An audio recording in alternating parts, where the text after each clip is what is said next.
from Pacifica, this is Democracy Now! I want to say it very clearly. It is because I define myself as an ardent Zionist that think that the best for the Jews in Israel is that we abandon the territories and we dismantle settlements and we try to reach a reasonable settlement with our Palestinian partners. Now, it is correct to say that if you frame everything in terms of what Israel wanted, it made huge concessions.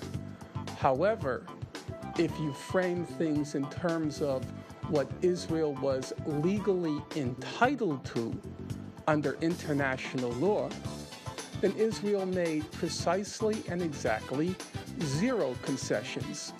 Norman Finkelstein, one of the foremost critics of Israeli policy, debates Shlomo Ben-Ami, a former Israeli foreign minister. What may be more interesting than their disagreements is how much the former Israeli foreign minister agrees with his critic. All that and more coming up. Welcome to Democracy Now!, democracynow.org, the War and Peace Report. I'm Amy Goodman. What happens when a former Israeli foreign minister debates a scholar known as one of the world's foremost critics of Israeli policy? The answer is not what you may expect. Last week, Shlomo Ben-Ami and Norman Finkelstein joined us in our Firehouse studio for a wide-ranging exchange that lasted close to 2 hours. Today, we bring you an edited version of what they had to say. Shlomo Ben-Ami is both an insider and a scholar. As foreign minister under Ehud Barak, he was a key participant in years of Israel-Palestinian peace talks, including the Camp David and Taba talks in 2000 and 2001. An Oxford-trained historian, his new book is Scars of War, Wounds of Peace, the Israeli-Arab Tragedy. President Bill Clinton says, quote, Shlomo Ben-Ami worked tirelessly and courageously for peace. His account of what he did and failed to do and where we go from here should be read by everyone who wants a just and lasting resolution. We're also joined by Norman Finkelstein. He's a professor of political science at DePaul University in Chicago. His latest book is Beyond Chutzpah, on the misuse of anti-Semitism and the abuse of history. Avi Schleim, Israeli scholar at Oxford University, calls Beyond Chutzpah brilliantly illuminating on display are all the sterling qualities for which Finkelstein has become famous.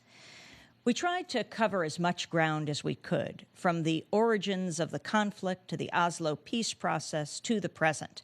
I began by asking the foreign minister of Israel, Shlomo Ben-Ami, about the founding of Israel in 1948. In 1948, what was born was a state, but also a regional superpower in many ways. We have prevailed over the invading Arab armies and the local population, which was practically evicted from Palestine, from the state of Israel, from what became the state of Israel, and this is how the refugee problem was born.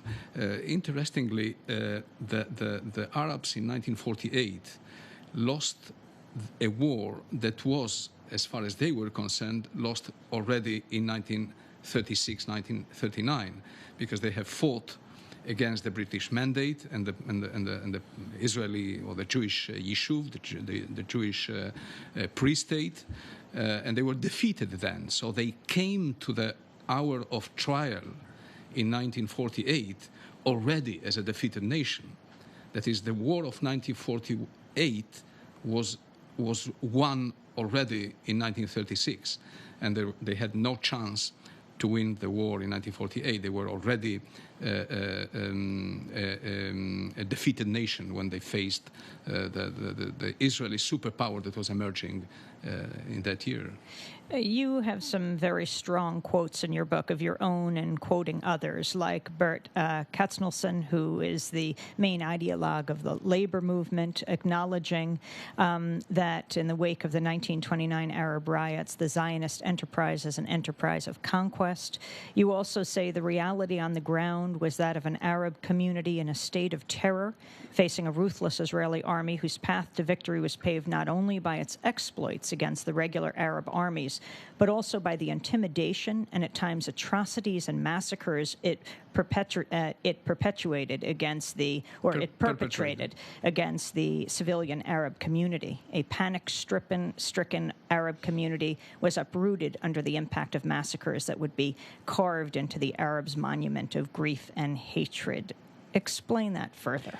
Well, you see, there is a whole range of new historians that have gone into the sources of the origins of the State of Israel. Among them, you mentioned Avi Schlein, but there are many, many others that have exposed the evidence of what really went on the ground.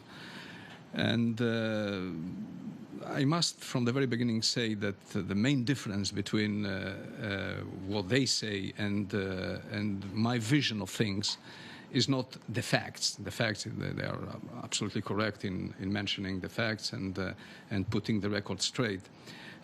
My view is that but for Jesus Christ, everybody was born in sin, including nations. And the moral perspective of it is there, but at the same time, it does not undermine, in my view, in my very modest view, the justification for the creation of a Jewish state, however tough the conditions and however immoral the consequences were for the Palestinians. I did want you to step back, Shlomo Ben-Ami, and give us an overview of the whole peace process, of which you were a part, a critical player in this, the Oslo Peace Accords in 1993. Can you talk about what they entailed, why they failed? Well, the Oslo peace process was an agreement. It started as an agreement between two unequal partners. Arafat conceived Oslo as a way, not necessarily to reach a settlement, but more importantly to him at that particular moment, in order to come back to the territories and control the politics of the Palestinian family. Don't forget that the Intifada, to which Oslo brought an end, started independently of the PLO leadership, and he saw how he was losing control of the destiny of the Palestinians. His only way to get back to the territories was through an agreement with Israel. So in Oslo, he made enormous concessions. In fact, when he was negotiating in Oslo with us, an official Palestinian delegation was negotiating with an official Israeli delegation in Washington. And the official Palestinian delegation was asking the right things from the viewpoint of the Palestinians: self-determination, right of return, end of occupation, all the necessary arguments. Whereas Arafat in Oslo reached an agreement that didn't even mention the right of self-determination for the Palestinians, doesn't even mention the need of the Israelis to put an end to settlements.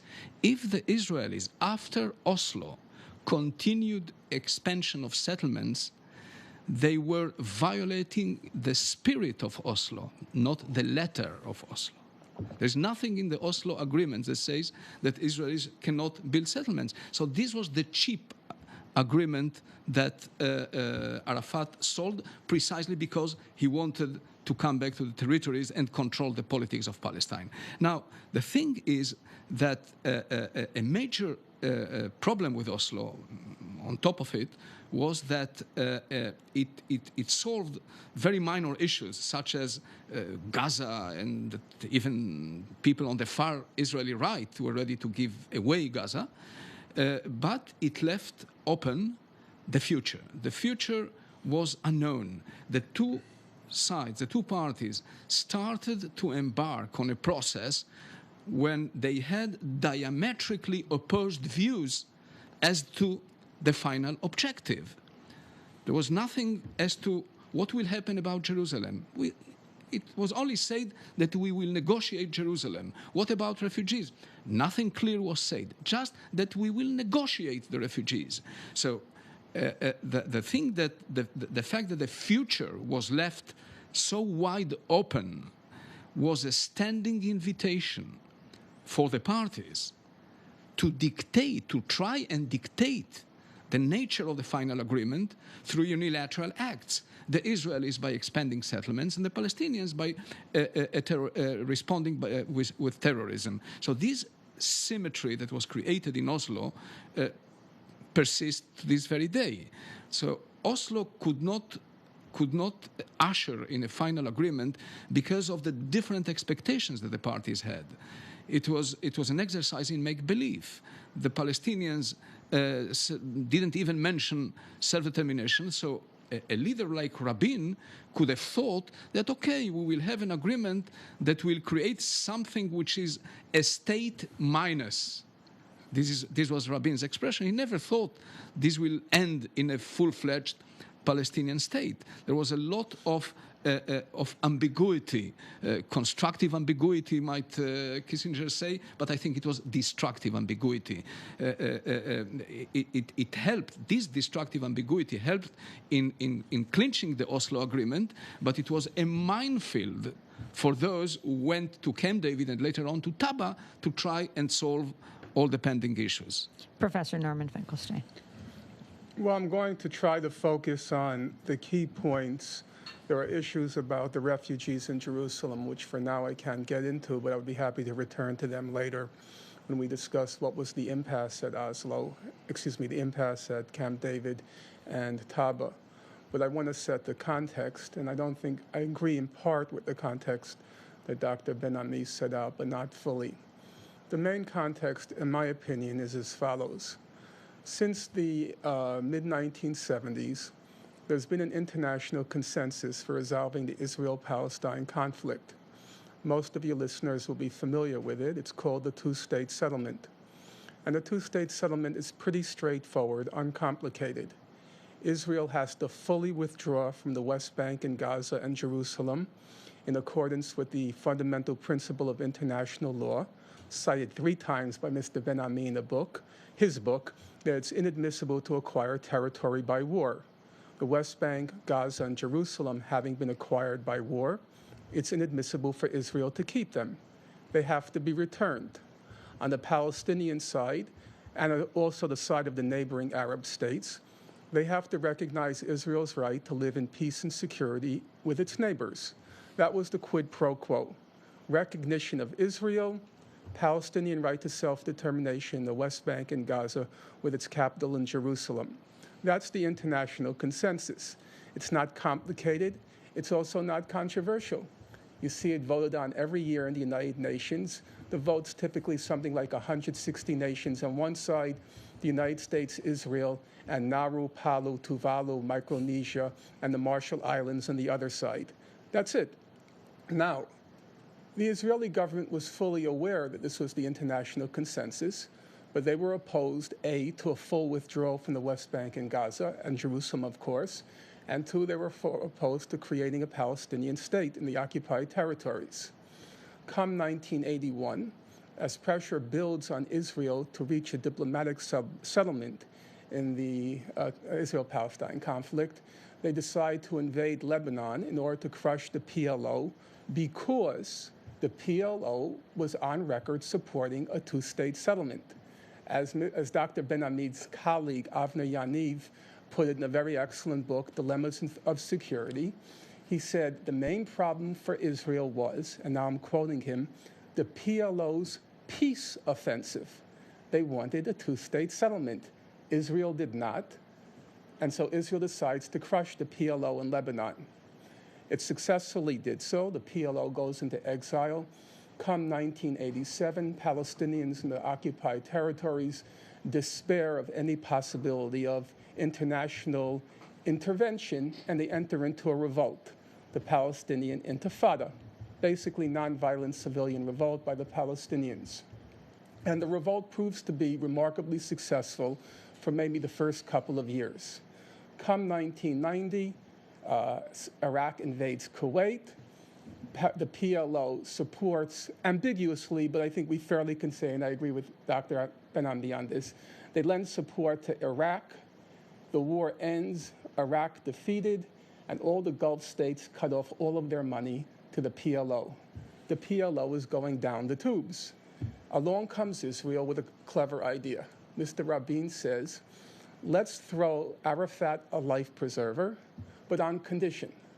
And Dr. Ben-Ami puts it excellently, that the PLO will be Israel's subcontractor and collaborator in the occupied territories, and now I'm quoting Dr. Ben-Ami, in order to suppress the genuinely democratic tendencies of the Palestinians. Now, it's true, exactly as Dr. Ben-Ami said, that Israel had two options after the Iraq War. It could have negotiated with the real representatives of the Palestinians who wanted that full two-state settlement in accordance with the international consensus, or it can negotiate with Arafat in the hope that he's so desperate that he's going to serve as their collaborator and subcontractor in order to deny the Palestinians what they're entitled to under international law. The Israelis chose Arafat, not only because Arafat himself was desperate, they chose him because they thought he would deny them what they were entitled to. He would suppress all resistance to the occupation. Professor Norman Fenkelstein, author of Beyond Chutzpah, more from his debate with former Israeli Foreign Minister Shlomo Ben-Ami after the break.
Latif Al-Idrisi here on Democracy Now!, democracynow.org, The War and Peace Report. I'm Amy Goodman. As we continue today with the debate between Professor Norman Fenkelstein and former Israeli Foreign Minister Shlomo Ben-Ami, since the outbreak of the latest Palestinian Intifada in the fall of 2000, the subject of what happened during the final round of peace talks at Camp David in July 2000 and at Taba in January 2001 has been the subject of much debate. The Israeli government and its supporters have blamed the Palestinians for rejecting what they say was a generous offer that would have given them a viable state. The Palestinians say Israel never made an offer that even approaches meeting their minimal rights. Each side has used the other's alleged position to assign blame for the violence that's plunged the conflict into deeper chaos. We begin this part of the debate with Professor Norman Fenkelstein talking about the peace talks at Camp David in July 2000. My concern is, let's look at the diplomatic record, the factual record. What were the offers being made on each side at the Camp David and in the Taba talks? And the standard interpretation, which is, you can call it the Dennis Ross interpretation, which I think, unfortunately, Dr. Ben-Ami echoes, is that Israel made huge concessions at Camp David and Taba. Palestinians refused to make any concessions because of what Dr. Ben-Ami repeatedly calls Arafat's unyielding positions, and that Arafat missed a huge opportunity. Now, it is correct to say that if you frame everything in terms of what Israel wanted, it made huge concessions. However, if you frame things in terms of what Israel was legally entitled to under international law, then Israel made precisely and exactly 0 concessions. All the concessions were made by the Palestinians. Briefly, because we don't have time. There were 4 key issues at Camp David and at Taba. Number 1, settlements. Number 2, borders. Number 3, Jerusalem. Number 4, refugees. Let's start with settlements. Under international law, there is no dispute, no controversy. Under Article 49 of the Fourth Geneva Convention, it's illegal for any occupying country to transfer its population to occupied territories. All of the settlements are illegal under international law. No dispute. The World Court in July 2004 ruled that all the settlements are illegal.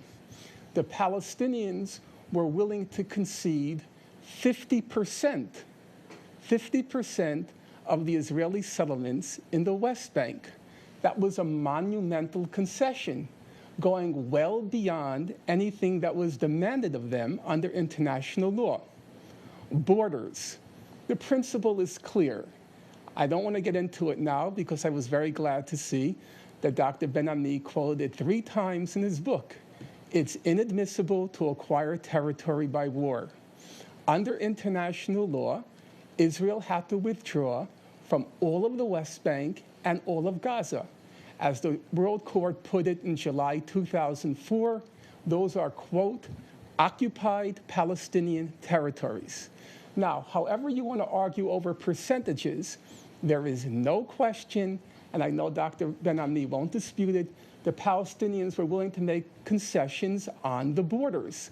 What percentage? There's differences, but there's no question they were willing to make concessions. Jerusalem's an interesting case, because if you read Dr. Ben-Ami or the standard mainstream accounts in the United States, everyone talks about the huge concessions that Barak was willing to make on Jerusalem. But under international law, Israel has not one atom of sovereignty over any of Jerusalem. Read the World Court decision. The World Court decision said Jerusalem is occupied Palestinian territory. Now, the Palestinians were willing, the exact lines I'm not going to get into now. They are complicated. But I'm sure Dr. Ben-Ami will not dispute they were willing to divide Jerusalem roughly in half, the Jewish side to Israel, the Arab side to the Palestinians.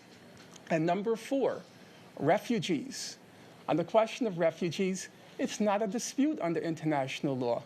Remarkably, even fairly conservative human rights organizations like Amnesty International, Human Rights Watch, in 2000 during the Camp David talks, they issued statements on the question of the right of return.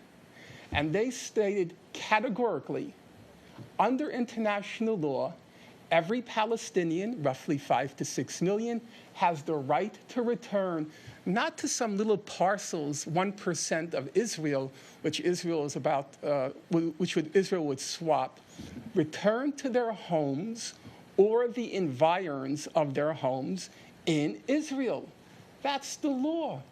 Now, Dr. Ben-Ami will surely agree that the Palestinians were not demanding and never demanded the full return of 6 million refugees.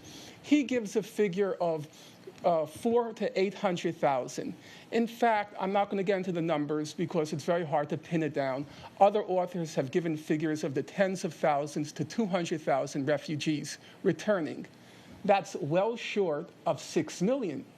On every single issue, all the concessions came from the Palestinians. The problem is everyone, including Dr. Ben-Ami in his book, he begins with what Israel wants and how much of it wants it's willing to give up. But that's not the relevant framework. The only relevant framework is, under international law, what you're entitled to. And when you use that framework, it's a very, very different picture. If you can bear to make this response brief, yes. Dr. Shlomo. Okay. In the last third part of the book, as Dr. Fenkelstein says, there is the diplomat.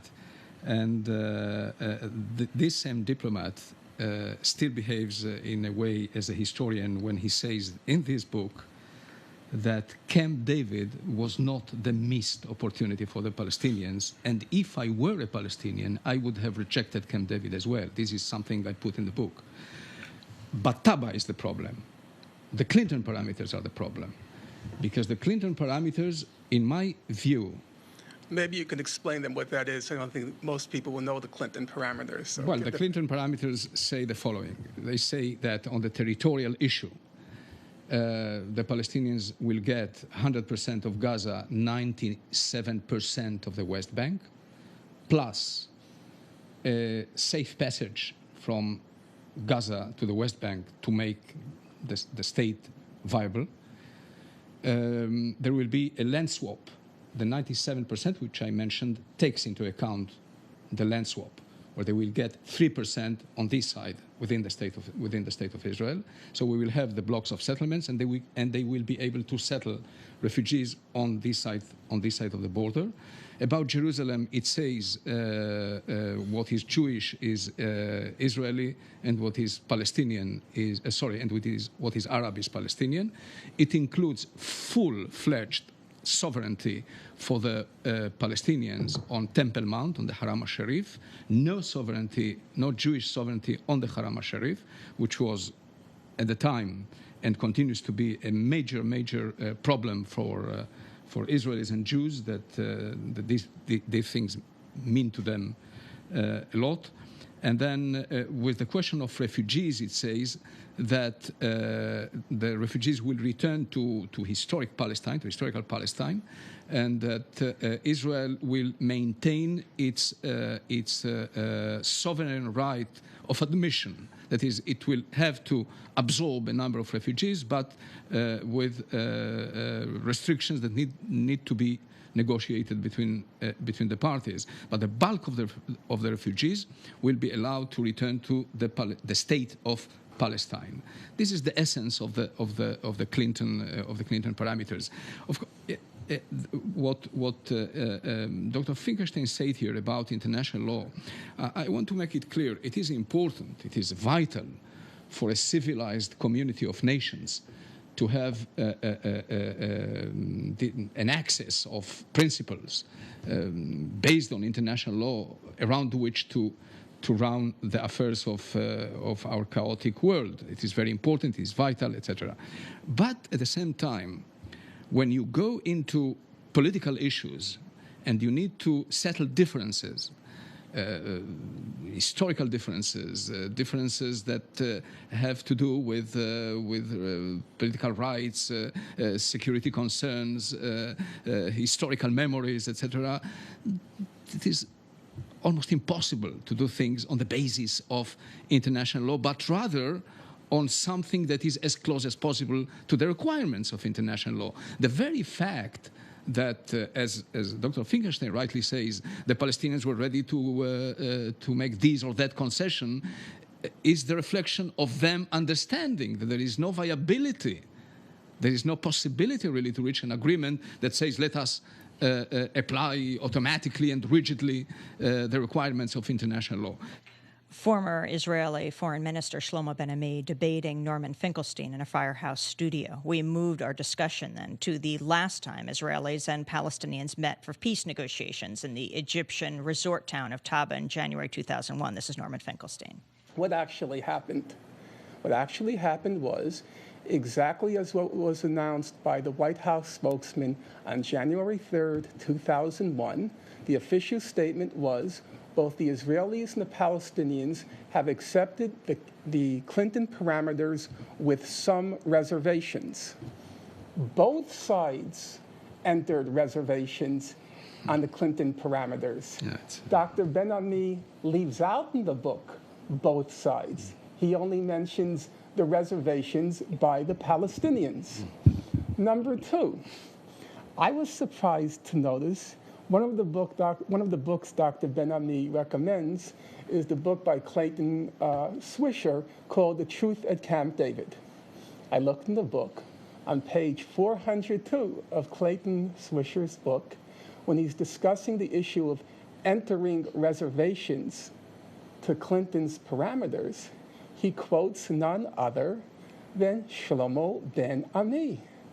You acknowledged, you called them relatively minor, but you acknowledged that Barak entered, you called it several pages of reservations. In fact, Barak sent a 10-page letter of reservations to the Clinton parameters. It was exactly symmetrical. Both the Israelis and the Palestinians agreed to the Clinton parameters with some reservations. Yeah. Wait, one last point. Dr. Ben-Ami left out another crucial point in his account. He doesn't tell us why Taba ended. It ended officially when Barak withdrew his negotiators. It wasn't the Palestinians who walked out of Taba. It ended with the Israelis walking out of Taba. A matter of the historical record, not even controversial.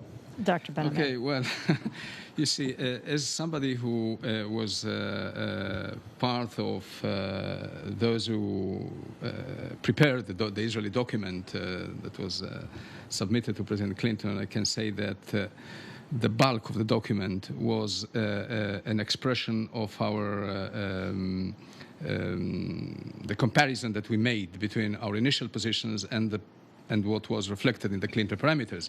It was not a series of reservations. It was basically a mention of the difference, the way that we have gone.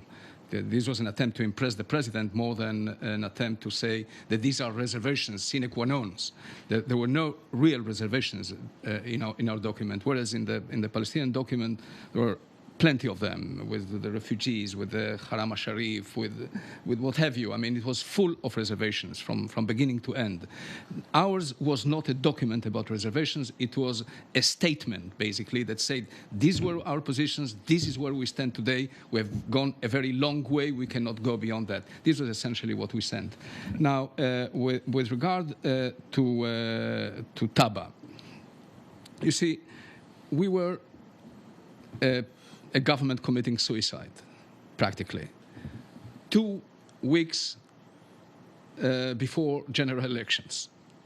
The chief of staff, General Mofaz, who is now the Minister of Defense, comes and I say that in the book, in something that is tantamount to a coup d'etat, comes and say publicly that we are putting at risk the future of the State of Israel by assuming the Clinton parameters, and we accept them. We assume them. And then I go to Cairo, and I meet President Mubarak. And President Mubarak invites Arafat to see me in Cairo. And I say to Arafat, we're going to fine-tune this in a meeting in Taba, if you wish. And then we go to Taba, and we negotiate in Taba.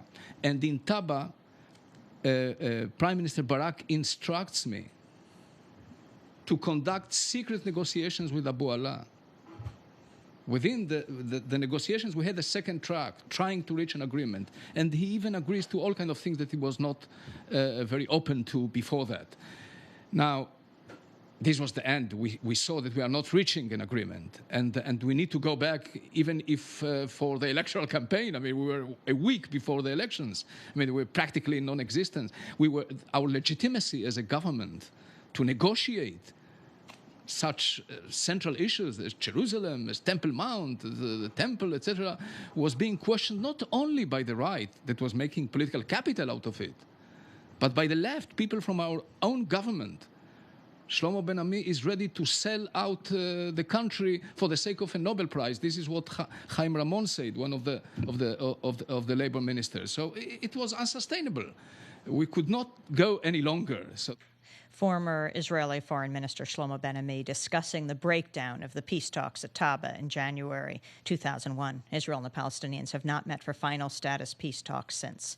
This is Democracy Now!, back with the final part of our debate after break.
Welcome back to Democracy Now!, democracynow.org, the War and Peace Report. I'm Amy Goodman. As we return to our debate between the former Israeli Foreign Minister, Shlomo Ben-Ami, and Professor Norman Fenkelstein, I asked Fenkelstein to discuss a section in his new book called The Not-So-New Anti-Semitism. Well, actually, I think it's useful to connect it with the conversation we've just had. Namely, I think when honest and reasonable people enter into a discussion about this topic, you'll have large areas of agreement, some area of disagreement. And frankly, and I'm not saying it to flatter, I say it because I believe it. I don't flatter by nature. I'm quite certain that if representatives of the Palestinians were to sit down with Shlomo Ben-Ami in a room, weren't subjected to the sorts of political pressures that Dr. Ben-Ami describes from Israel, I think a reasonable settlement could be reached. And I think he's reasonable, in my opinion. We can disagree on some issues, but he's reasonable. The problem is when you get to the United States. In the United States, among those people who call themselves supporters of Israel, we enter the area of unreason. We enter a twilight zone. American Jewish organizations, they're not only not up to speed yet with Steven Spielberg, they're still in the Leon Uris Exodus version of history, this land is mine, God gave this land to me. And anybody who dissents from this, you can call it lunatic version of history, is immediately branded an anti-Semite. And whenever Israel comes under international pressure to settle the conflict diplomatically, or when it is subjected to a public relations debacle, such as it was with the Second Intifada, a campaign is launched claiming there's a new anti-Semitism afoot in the world. There's no evidence of a new anti-Semitism. If you go through all the literature as I have, the evidence is actually in Europe, which is Dr. Ben-Ami's half-home ground, Spain, but throughout Europe. The evidence is, if you look at like the Pew Charitable Trust surveys, anti-Semitism has actually declined since the last time they did the surveys. They did it in 1991 and 2002. They said the evidence is that it's declined. And the same thing in the United States. What's called a new anti-Semitism is anyone who criticizes any official Israeli policies. In fact, my guess is, had people not known who wrote Scars of War, Wounds of Peace, that book would immediately be put on the ADL's book list of verboten books, an example of anti-Semitism, because he says things like, the Zionists wanted to transfer the Arabs out. That's anti-Semitism. It has nothing to do with the real world. It's a public relations extravaganza production to deflect attention from the facts, from the realities. And I think this afternoon in our exchange, there were some areas of disagreement for sure, but I think a lot of what Dr. Ben-Ami said would not go down well with most of American Jewry. And that's when they'll soon be charging him with being an anti-Semite. On the issue of language, terrorism, Arafat called terrorists, Hamas called terrorists. How would you describe the Israeli state when it attacks civilians in the occupied territories? Or how would you describe Ariel Sharon? Well, let me tell you what is my description of terrorism. Terrorism, in my view, is an indiscriminate attack against civilian population.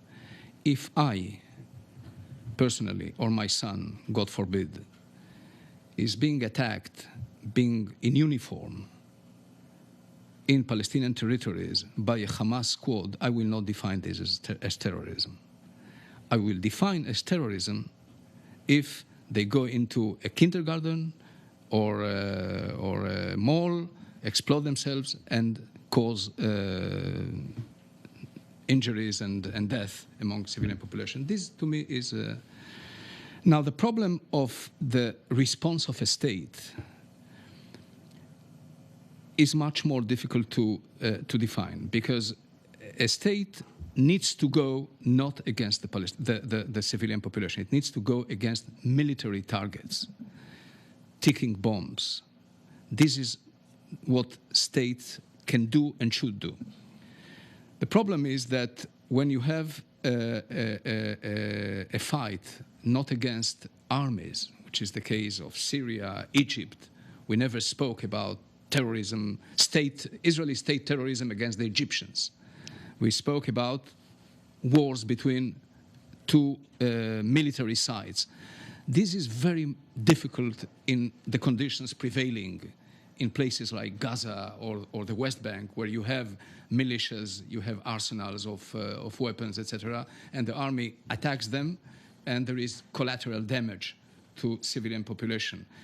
To me, this is very difficult to define as state terrorism. It is attacking military objectives or sort of military objectives, an army which is not a real army but can cause damage, and you need to fight back and defend your population. And it is very, very unfortunate that civilians are hit. But if Israel targets intentionally civilians, this is a different matter. This can be defined as state terrorism. I don't believe that we have done it normally. The practice is that things happened collaterally. I'd like to get your response, Professor Fenkelstein, and also if you could include in that, you have a chapter in B'Yan Chutzpah called Israel's Abu Ghraib. Well, on the issue of terrorism, I agree with Dr. Ben-Ami's definition. It's the indiscriminate targeting of civilians to achieve political ends. That's a capsule definition, but I think for our purposes it suffices. What does the record show? Let's limit ourselves to just the second intifada from September 28th to the present.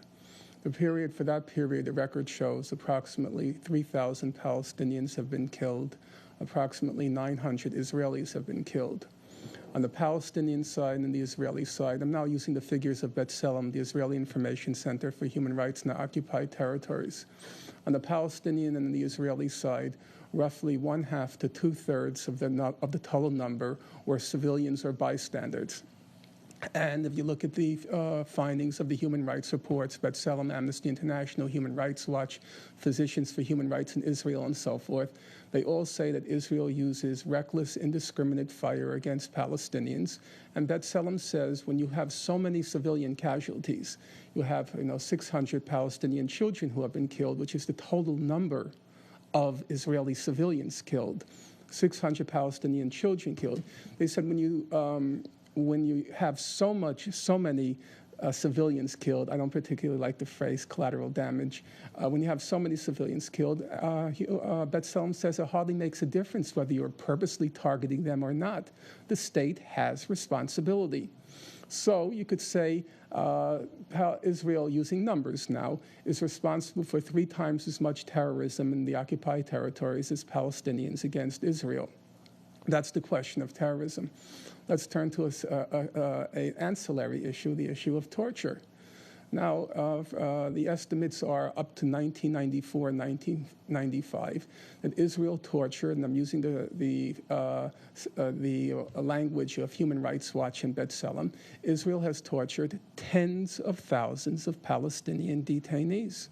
Israel was the only country in the world, the only one, which had legalized torture from 1987 to 1999. The record on torture, on house demolitions, and targeted... 1999 is when we came to office. I wish that were...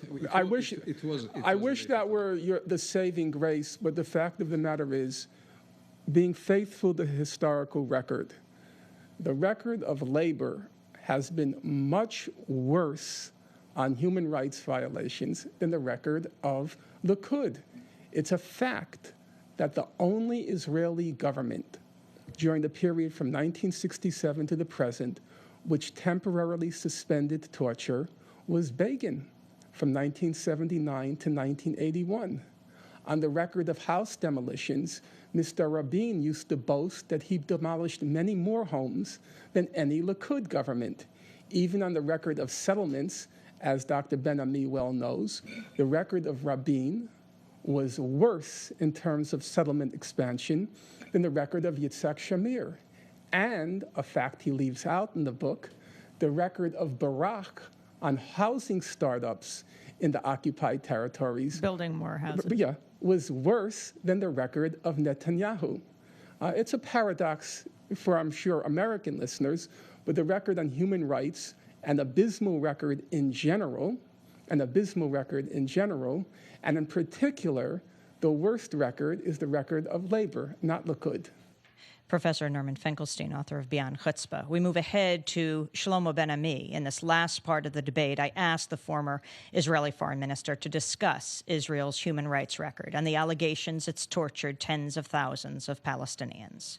Tell you the truth, I don't know about the numbers, and we have seen different governments in the British have done it. What the British did in Palestine in the 30s is there is nothing new in what we did that the British didn't do before us, and the Americans now in Iraq and elsewhere. What I find very, very uncomfortable is really is this singling out Israel that lives in a very unique sort of situation in comparison with other countries. But Norman Fenkelstein makes the point Israel's Abu Ghraib, so that you're making reference to what America did in Iraq. Okay, but if you would come from another planet and examine the resolutions of the UN, the Security Council, you might reach the conclusion that there is only one sinner in this planet, and this is the State of Israel, and not anybody else. But I'm quoting your own human rights organizations. Okay. I mean, B'Tselem is not the United Nations. But it speaks in favor of Israel that we have our human right, we have B'Tselem, and we criticize ourselves,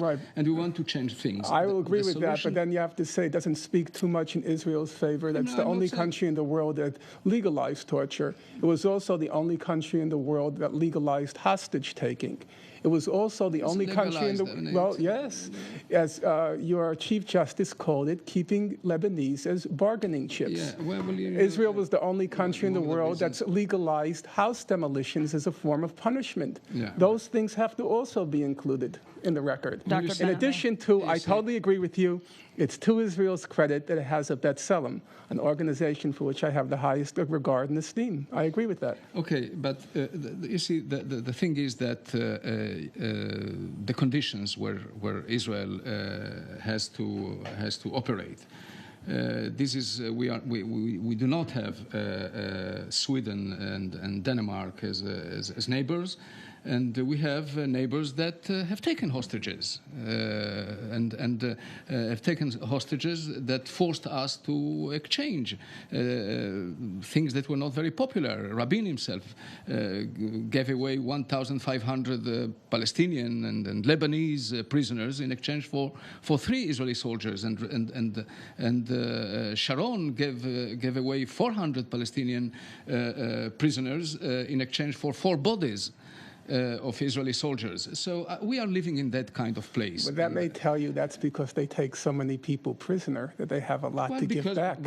Right now, as we speak, there are 9,000 Palestinian political prisoners in Israel. We live in the conditions that we live. We are not, as I said, this is not Scandinavia. Dr. Ben-Ami, you know as well as I do, international law does not apply to some countries and not to others, and some continents and not to others. Either it applies to everybody or it applies to nobody. So to use the excuse, well, in our neighborhood, we don't have to recognize international law is simply a repudiation of international law. I'm not saying that we do not have to recognize international law. I well, say then if it that applies, the conditions, I mean, there are conditions where you cannot apply these lofty principles, which are very important, but you cannot apply them. You know, and the British is an interesting example. Well, it's an interesting example. They did a comparison. They did it in Gibraltar, with Margaret Thatcher. They did it in the Falklands. They did anywhere. Did an interesting comparison. It compared the British policies of torture in Northern Ireland with Israeli policies of torture. And in the 1970s, there were thousands of terrorist attacks by the IRA. And B'Tselem's comparison showed that the Israeli record is much worse than the British on the question of torture. That's the facts. Yeah. you face now in this country a challenge of terrorism. So you go to Patriot Act and you go to but you won't the find NSA me, you won't find me justifying torture. These are the conditions that can be very dire, no very conditions difficult. justify Let me torture. ask Dr. Ben-Ami, on the issue of the United States, as you look here, coming here for a few days, Abu Ghraib, Guantanamo, do you feel there are problems with the detention of the hundreds of men that are being held at Guantanamo without charge and what happened at Abu Ghraib? Well, I cannot condone that. I mean, I think that obviously it is a violation of international norms. There is no doubt about it. But I don't follow the internal American debate. I don't know if this society is scandalized by what happens and what is the degree of civic opposition. And if you have here organizations like not only B'Tselem, even Shalom Achshav, which is a centrist, is not a left-wing organization that exposes the sins of your own government, I don't know, maybe yes. I think we are a society in the middle of a very complicated conflict. As I do admit, in this conflict, many atrocities were committed by both sides, however. But I do recognize our own shortcomings, blunders, and sins.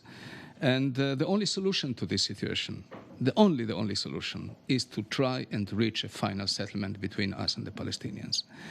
There is no other way. There is no other way to split the land into two states, two capitals, trying to find the best way to end this conflict, because much of the instability of the Middle East has to do with our condition. You don't need to be a Bin Laden or a Saddam Hussein who tried to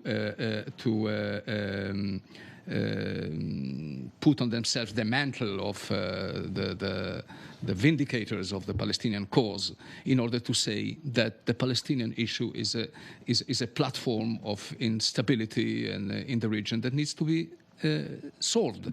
But even when it is solved, let us not fool ourselves. Many of the problems that the West is facing today with the Arab world will persist.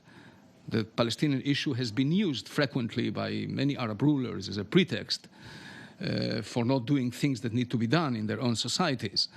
But for the sake of the Israelis,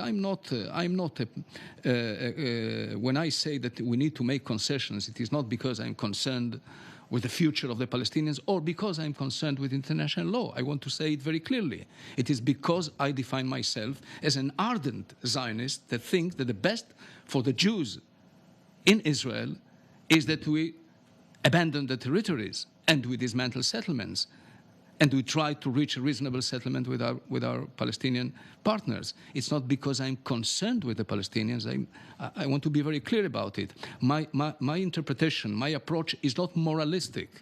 It's strictly political. That was former Israeli Foreign Minister Shlomo Ben-Ami, author of Scars of War, Wounds of Peace, the Israeli-Arab Tragedy. He is the head of the Toledo Peace Center in Spain now.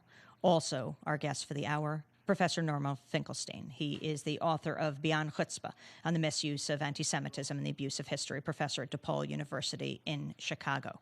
This has been an edited version of the debate they held in our Firehouse studio last week. For the full unedited debate, you can go to our website at democracynow.org. Also there, you will read a transcript of the whole broadcast, and we are video and audio podcasting at democracynow.org. You can also go there and share your comments on today's debate as well as every other program. And you can email us at mail, M-A-I-L, at democracynow.org. That does it for today's broadcast. A very happy Valentine's Day to all, and a happy birthday to Mike Kimber here at Democracy Now!